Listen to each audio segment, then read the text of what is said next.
the broader air traffic system are already operating under immense pressure. A government shutdown only compounds that stress and threatens the efficiency of our skies. The Airline Pilots Association International, which represents more than 80,000 pilots, is sounding the alarm as well. They said this shutdown is undermining our system's safety. Resources are stretched thin, negotiations are delayed, and strain grows daily. With the Thanksgiving holiday approaching, we are nearing the busiest travel period of the entire year, when millions of Americans will go to airports to spend time with their loved ones. Let us be very clear from the White House today. If the Democrats continue to keep the government closed, we fear there will be significant flight delays, disruptions, and cancellations in major airports across the country this holiday season. If Democrats continue to shut down the government, they will also be shutting down American air travel. The White House is in constant communication with the air traffic controllers, with the airline associations, and with them, we urge Democrats to please pass the continuing resolution so we can just end this madness and this chaos and reopen the government. These are very avoidable consequences. The unnecessary pain, unfortunately, does not end there. Funding for the Supplemental Nutrition Assistance Program known as SNAP, which provides food benefits to low-income families, is beginning to lapse this week in some states. If Americans hostage, there will not be enough funds to provide SNAP benefits for more than 40 million Americans on November 1st. That is next week. Democrats are solely responsible for all of this unnecessary pain. Why are they doing it? To give taxpayer-funded health care benefits to illegal aliens, some of whom are violent criminals. During the 4 years of Joe Biden's administration, the Democrats forced Border Patrol to admit illegal aliens into our country with no legal status and minimal screening. A significant number of these individuals are the worst of the worst criminals: rapists, pedophiles, murderers, and even members of the terrorist watch list. Despite having no legal status, paroled aliens were able to file for work authorization, receive Social Security numbers, and access other benefits like Medicaid that are meant for Americans. Since I've found many in this room to repeatedly deny the reality that Democrats gave Medicaid benefits to illegals, and they continue to seek to do just that, I've brought a few verified examples for you today. These are examples of some of the illegals who received Medicaid benefits under President Biden's leadership, and this is what Democrats are wanting to do. This is why they are continuing to keep the government closed. An illegal alien from Laos was arrested for murder, robbery, and felony possession of a firearm. An illegal alien from Guatemala who was arrested for rape and burglary. An illegal alien from El Salvador who was arrested for strangulation, DUI, and burglary. An illegal alien from Mexico who was arrested for attempted murder. The Democrats' open border policies allowed these threats into our country, and then they provided them with free health care. The president and Republicans, through the One Big Beautiful Bill, implemented a common sense reform to end this fraudulent scheme. But that's why the Democrats are continuing to shut down the federal government. They are trying to reverse this and restore taxpayer-funded health care for illegal aliens like these. Throughout this shutdown, Democrats have said this quiet part out loud. Senator Chuck Schumer, the leader of the caucus that is refusing to open the government, said, quote, "Every day gets better as the shutdown continues." Ask the air traffic controllers if every day is getting better, Senator Schumer, and they will tell you absolutely not. House Democrat Catherine Clark said, "There are going to be families that are going to suffer. We take that responsibility seriously, but this is one of the few leverage points that we have." Here is a House Democrat who is admitting that they are using Americans who are suffering as political leverage. And Senator Bernie Sanders said, "If you reopen the government, we lose our leverage." This is pure partisan games. A senior Democrat aide said the party will not end the shutdown, quote, "short of planes falling out of the sky." That is truly a disturbing statement. The Democrats clearly don't care about this suffering. They care about playing political games against President Trump. And this dangerous charade needs to end. The president, in Republicans' position, has been clear and unchanged. Pass a clean, nonpartisan funding bill to reopen the government. And then we can talk about all of the partisan issues that the Democrats wish to. If you're watching at home, we urge you to call your Democrat senators and tell them to put our country over their party and reopen the government today. Here in our new media seat, we have Brittany Gibson of Axios. Brittany, why don't you start us off for our Q&A today? Thank you for being here. Two questions, if I may, Caroline. First is, we understand that the president and Republicans will not negotiate on ACA extensions to the government. If and when that happens, what does the president think should be, or what are his plans for preventing rising healthcare costs for Americans? It's a very good question, and I'll leave that to the president to negotiate that when Democrats vote to reopen the government.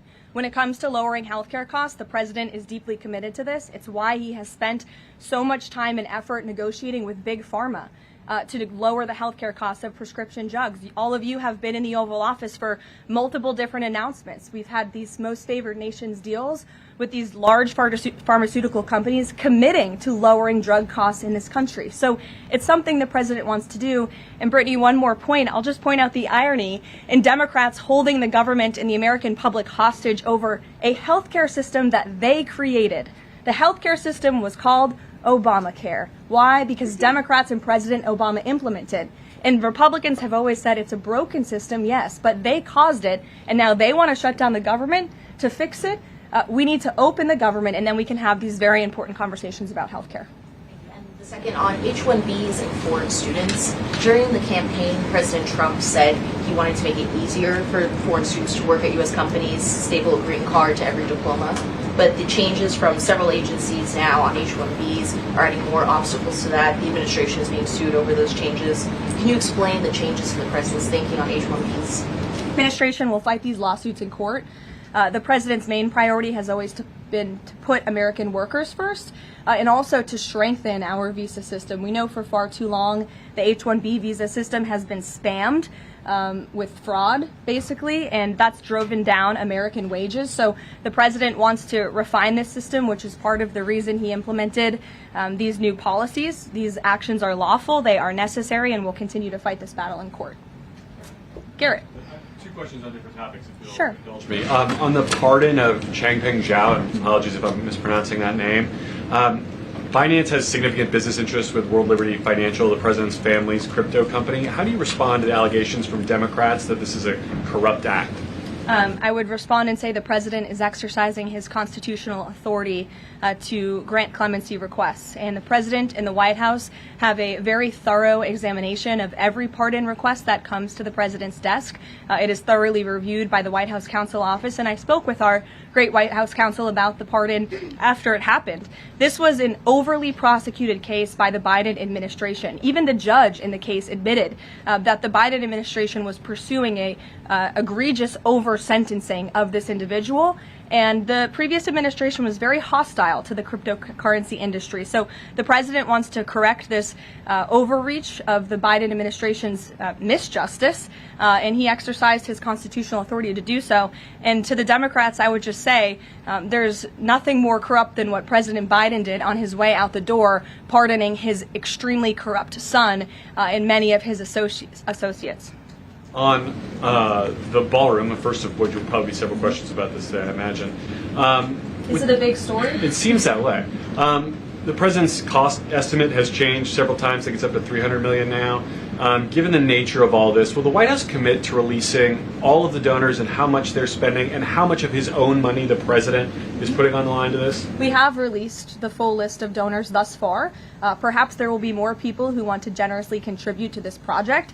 And the president, yes, has committed his own resources. And when he releases that information, which I'm very confident he will, you will all see that. We'll see a dollar figure from the president? Yes, he will. And I would also just add the president has been incredibly transparent. I would reject any notion otherwise when it comes to this ballroom project. It's something he personally has obviously taken an interest into and has talked with all of you in this room many times about. You have seen the model in the Oval Office. Last night he showed that for you. But when this plan was presented and when these renderings, as soon as they were complete, the president directed me to come out here and to share them with all of you. I did an entire opening remarks about what this ballroom project was going to look like. With any construction project, there are changes over time as you assess what the project is going to look like, and we'll continue to keep you apprised of all of those changes, but just trust the process. This is going to be a magnificent addition to the White House for many years to come, and it's not costing the taxpayers anything. The president is privately funding this ballroom addition to the White House grounds. Jennifer. To follow up on that, one thing that's not in the president's model is the East Wing bunker, the president's emergency operations center. Can you say if his update, that $300 million, does that include the cost for upgrading that bunker? Look, like any security enhancements that are made on the White House grounds, those will be made and maintained by United States Secret Service. As for the cost of the ballroom and the construction itself, all of that is going to be, like I've said, privately funded by the president himself and many generous patriots who have stepped up. Is included in that funding? Correct. Okay, and then can you say, well, that's all right, I'll skip that one. Thanks. Thank you, Caroline. More ballroom questions. Okay. So the White House has explained that the reason you didn't submit construction plans to the NCPC is because that commission, along with others, don't have oversight over demolitions, but only over construction. And so far, you haven't built anything. So can you help us understand, can the president tear down anything he wants without oversight? Could he demolish this building or, say, the Jefferson Memorial? So it's not the president who came up with that legal opinion himself. That's a legal opinion that's been held by the NCPC for many years. It's written, so we can get you that background and that research if you wish to include it in your reporting, because it is very important. They have ruled consistently, their general counsel has said, when it comes to phase one of this project, the tearing down of the current East Wing structure, a submission is not required legally for that. Only for vertical construction will a submission be required, and that's a legal opinion from them, and we are following that legal opinion. And again, I would just add, can any president do such a thing to the White House grounds? There have been many presidents in the past who have made their mark on this beautiful White House complex. This briefing room, as you all know, was not once a briefing room. It was a swimming pool. There have been presidents who have completely torn down the executive mansion. If you look at what President Truman did, some of the photos of the construction project that took place in those years. I think sitting here today, we're all grateful for those efforts and the modifications that happened at that time. And again, in due time, the East Wing is going to be more beautiful and modern than ever before, and in addition, there will be a big, beautiful ballroom that can hold big parties and state visits for generations to come. So it sounds like the answer is yes, he can tear down whatever he wants. And then secondly, I mean... That's not what we're saying. That's a legal opinion that's been held for many years. And interpreting it. No, it's something that presidents have done for years and years. In fact, I have some photos here. Thank you, Pat, to show you the construction that's taken place on the White House grounds. This is the construction of the West Wing in 1902. Look at this, the construction of the West Terrace in 1902. These images look quite similar to what you and the American people are seeing today, the construction of the East Terrace as well. You look at the construction of the West Wing expansion in 1934. So, look, this is a legal opinion that's been held for many years. Look at, this is 1950. It looks a lot like what you were seeing today. Can he demolish anything he wants? What do you think that oversight? rubble is? How did that rubble get there? Right, so I'm asking, Right. and then back to the donors. Go ahead, Reagan. Many of them are... Two Reagan, questions go for ahead. you, one on immigration and another on Venezuela. It's being reported that the semi-truck driver suspected of killing the DUI crash is an illegal immigrant who came in under the Biden administration. Do you know if California gave him a commercial driver's license? And then it also appears that California largely has not been cooperating with English proficiency standards. I'm wondering if the administration has any further plans to punish the state. Yes, I can confirm that California gave this individual a license, and it is something that the Department of Transportation has already looked into. I know Secretary Duffy, who's doing a phenomenal job, has spoken on this many times in the crackdown that the Department of Transportation is taking on these licenses that are wrongfully being issued to people who clearly do not deserve to uphold these positions. As for this case in California, on October 22nd, ICE lodged an immigration detainer for this individual following his arrest by local authorities in California on charges, as you know, of manslaughter while intoxicated and driving under the influence. He killed 3 people, and he first entered the United States in 2022. through the southern border, and he was released into our country by the previous administration. So now ICE has lodged a separate detainer for this individual, and these tragedies are following a disturbing pattern of these criminal illegal aliens being issued commercial vehicle licenses. And so, yes, the Department of Transportation is absolutely cracking down on that. I'd defer you to them for any specifics. Venezuela, President Trump has said Maduro doesn't want to mess with the United States, and this administration is continuing to position more military assets towards Venezuela. I'm wondering if the end goal of this narco-terrorist war is to implement a regime change in Venezuela. The president has spoken on that, Reagan, and I certainly won't get ahead of him. What we've made very clear is that this administration is not going to tolerate international narco-terrorist organizations from trafficking drugs into the United States. And these cartels over time have grown more armed, well-organized, and violent. They have financial means, sophistication, and capabilities needed to operate in the way this administration has. And they have illegally caused the deaths of tens of thousands of American citizens each year. So that's where we are right now with respect to Venezuela, but also any country that is sending purposefully illegal narco-terrorists to the United States of America to bring illegal drugs. Why don't we go in the back? The U.S. and Colombia relationship right now is at one of its lowest points in decades. We heard what President Gustavo Petro had to say about President Trump. We heard yesterday the response from President Trump. Is there any kind of compromises or gestures from the Colombian president that President Trump would like to see in order to de-escalate the tensions? Is it possible a de-escalation? I don't think we're seeing de-escalation from the unhinged leader of Colombia right now, and I don't think the president, frankly, is interested in that at this point. He spoke on this yesterday, and I don't have anything to add to his comments. Go ahead. Yes. Thank you, Caroline. Thank you. In addition to the ballroom and the Rose Garden I'm going patio, into the back. Sorry. Go ahead. in addition to the ballroom and the Rose Garden patio, is the president looking at any other renovations or significant kind of projects here at the White House?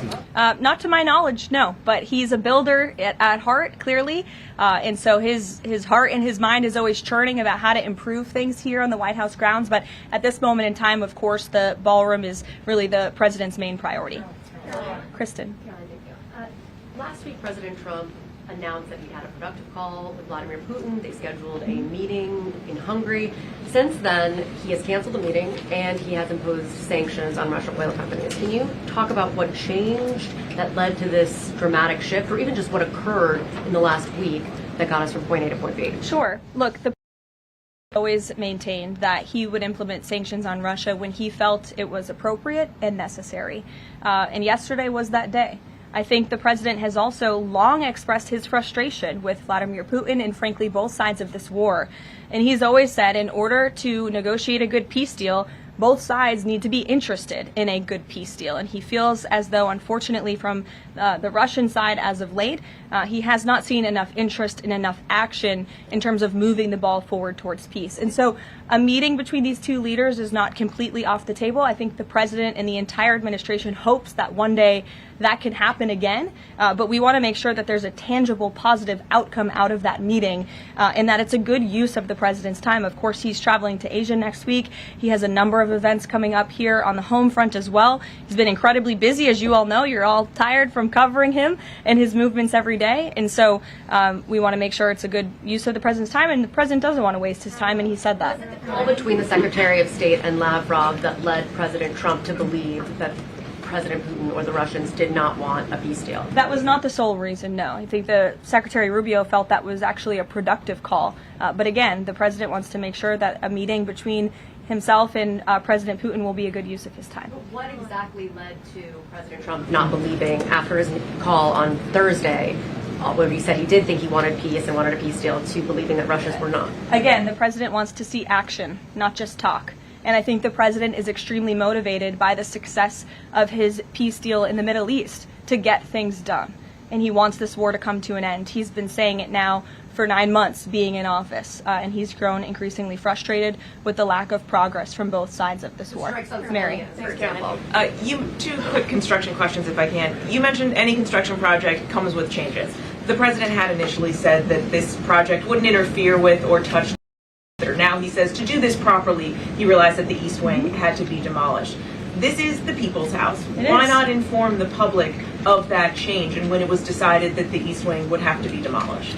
Look, again, with any construction project, changes come, and we have informed all of you. We've been keeping you apprised of this project. We've shown you the renderings, and if you look at the renderings, it's very clear the East Wing was going to be modernized. Instead, in fact, I said that in the briefing when we initially introduced this plan to all of you and to the public. But modernized and tearing down are two different things. Well, again, the plans changed when the president heard counsel from the architects and the construction companies who said that in order for this East Wing to be modern and beautiful for many, many years to come, strong and stable structure, this phase one that we're now in was necessary, and the president wants to do right by the people's house, and so that's exactly what he's doing. It's going to be, again, like I said, much more stable, strong, secure, and more beautiful than ever once it's complete. And the First Lady's offices, where will those be? The First Lady's offices, the Social Secretary's office, in the East, they will be back where they were? Yes.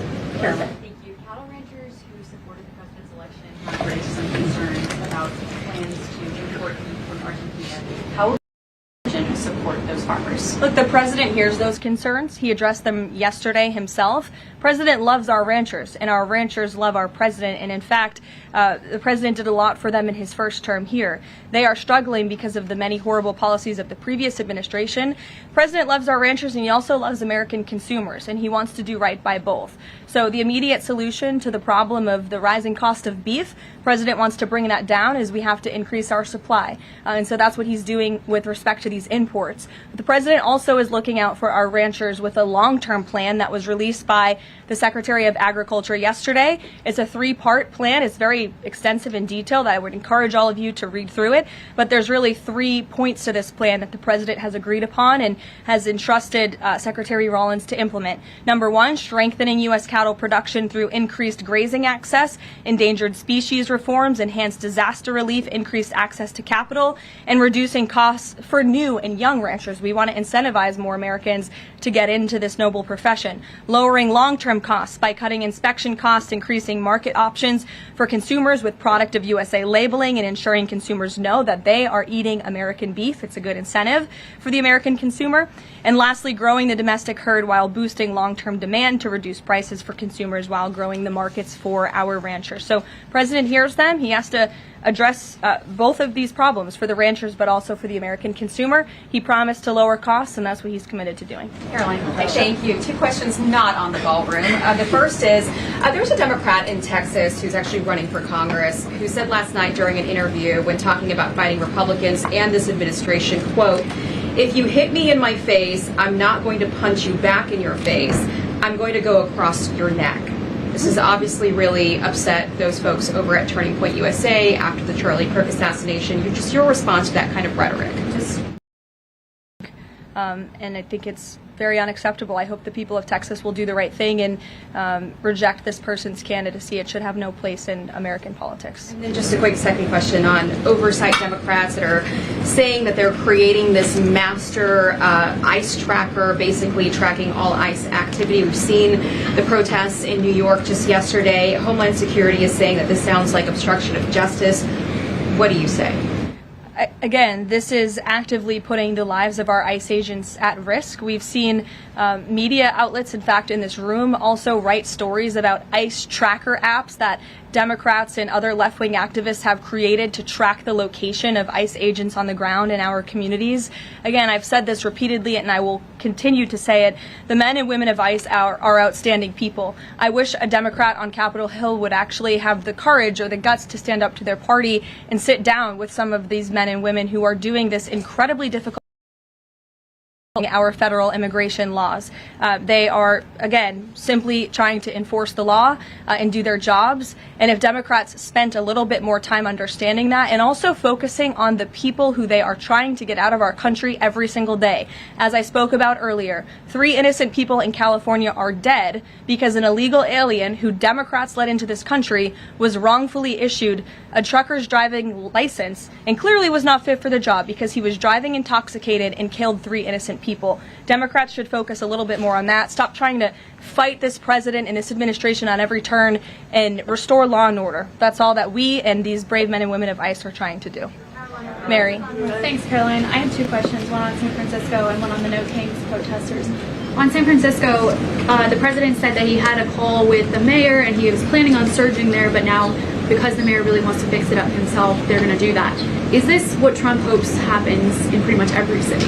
The president hopes, and I've said this so many times, and I think the president's conversation with the San Francisco mayor last night and his statement today prove the president is willing to work with anyone across the aisle, across the country, to do the right thing and clean up America's cities. He is genuinely interested in this effort to make our streets safer, to make our cities safe and clean again.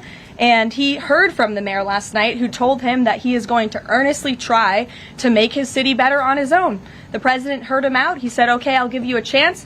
We'll be watching, and if you need us, we are here. And if I feel as though you continue to fail your citizens, the federal government may have to step in. But we'll continue to watch San Francisco, and that law enforcement operation has now been paused. Thank you. And then on the No Kings protesters, I saw videos of people explicitly calling for violence against Stephen Miller, against the president, shirts saying we don't have enough assassins, calling for more political violence.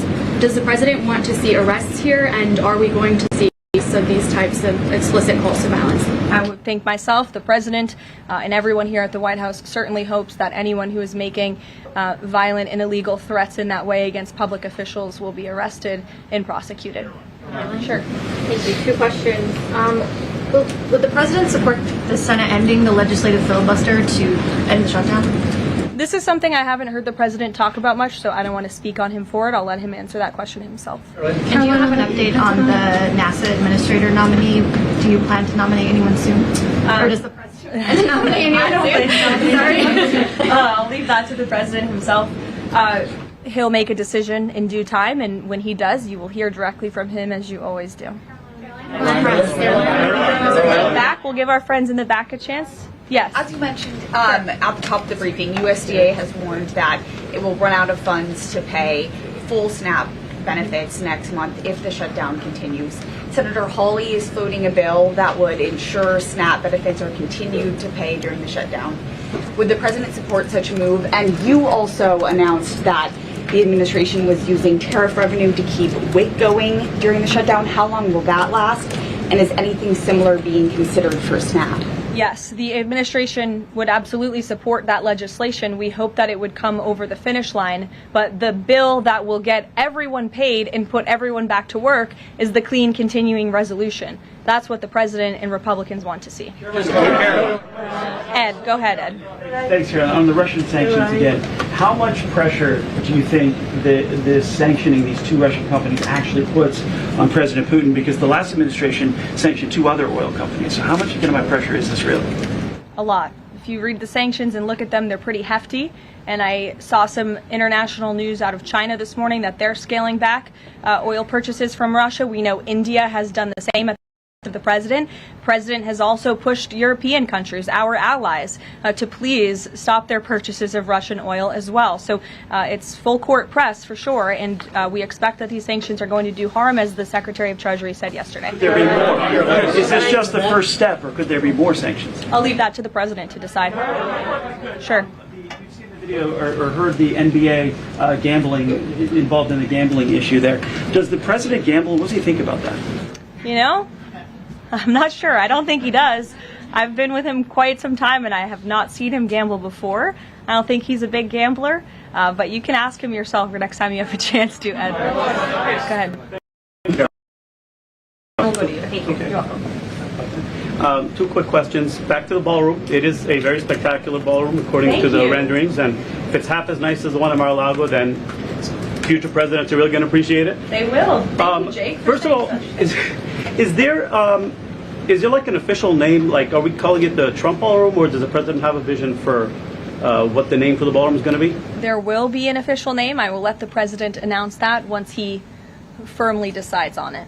And my second question is, looking at these renderings, and it kind of got me thinking, he's likely going to go down as the greatest builder of this era, and you've been in on a lot of those meetings with him. Has, to your knowledge, has the subject of rebuilding the Holy Temple in Jerusalem come up? It has not. No. It has not. I don't. I'm sorry, Jake. Go ahead. Caroline, On the CZ pardon, could this clear the way for Binance to resume U.S. operations? I won't get ahead of that. That's something for Treasury or the Departments of Commerce to comment on, so you're welcome to ask them. And then one follow-up question. Any more details on the president's Walter Reed visit? The readout from his doctor mentioned advanced imaging. What procedure was? Imaging is something that presidents receive and people receive when they go to the doctor, and so we provide a detailed readout of that physical, and I would encourage you back to that. Presidents and I don't know the exact imaging that took place, but as the physician's note said, the president is in incredibly good shape, and I think that's evidenced here every single day. Danny. Caroline. Back to the ballroom, I'm afraid. I just wanted to ask, because in July the White House said that it would cost $200 million. Yesterday the president said $300 million. Is $300 million now the operative figure, and why did it go up by so much? $300 million is the figure, and again, it's not going to cost the taxpayers a dime. So we look forward to this project continuing, and we will continue to keep everyone apprised on it. Perhaps the president will even bring you all out to see it one day at the appropriate time. You're also going to hear from the president directly in about an hour. He's hosting an event with the Homeland Security Task Force. This was a newly created federal task force that the president and his law enforcement team have put together. I would encourage you all to tune in to the remarks. They have really done a tremendous job at refocusing how federal law enforcement and local law enforcement work together. There will be some local sheriffs and law enforcement officials in attendance as well, and they'll be talking about the success and the many arrests they have made of drug traffickers and cartel members all across the country by just simply working together. So we will see you at the event. Thank you. Thank you, Caroline. Thank you, Caroline.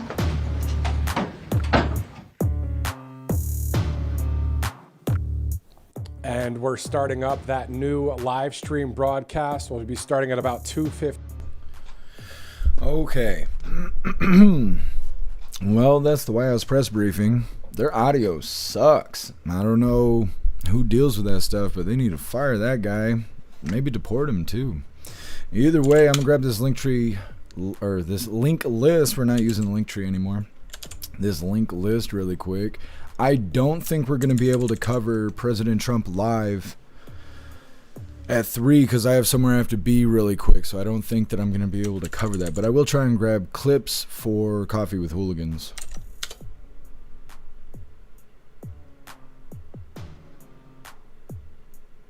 Russell, oh, to the Trump live? Yeah, I'll try and grab some clips for Coffee with Hooligans. TBD, hire Jeff Mack to fix it. I would love to go fix their audio, even if they only let me do it once, like, you know, set it and forget it, then, you know, even that would be cool, but they need to do something, because this sounds awful.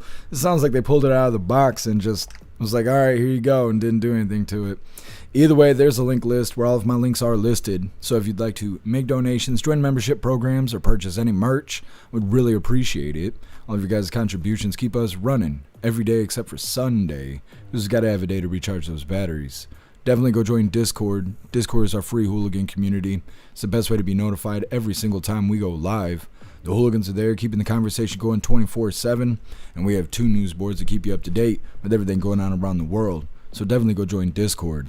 If you're feeling real saucy, go join jeffmaclive.com. Over on the website is the best way to experience a live. Our built-in chat has more ability than any other platform. You can post memes and GIFs and custom emojis and links and all kinds of stuff right there while watching the live. You also have access to Hooligans Alley, which is our private social media area. You have access to the forums, the arcade, the Hooligan AI, and our advanced messaging system with the built-in group chats. So definitely go get yourself a membership for jeffmaclive.com. It's the home of the hooligans. Guess oh, my voice sounds hoarse. Yeah, because I had more screaming today. My life is fucking awful, man. My life, it's not my whole life. This is the best part of my day. But man, when I'm not here live, I'm screaming until veins are popping out of my face, until I'm just gonna drop dead from fucking screaming and blowing my voice out. But it ain't gonna be today. I'll see you guys for live. Thank you for showing up. Make sure you hit that like button on your way out, and I'll see you in a couple hours for Coffee with Hooligans. Thank you guys for being here.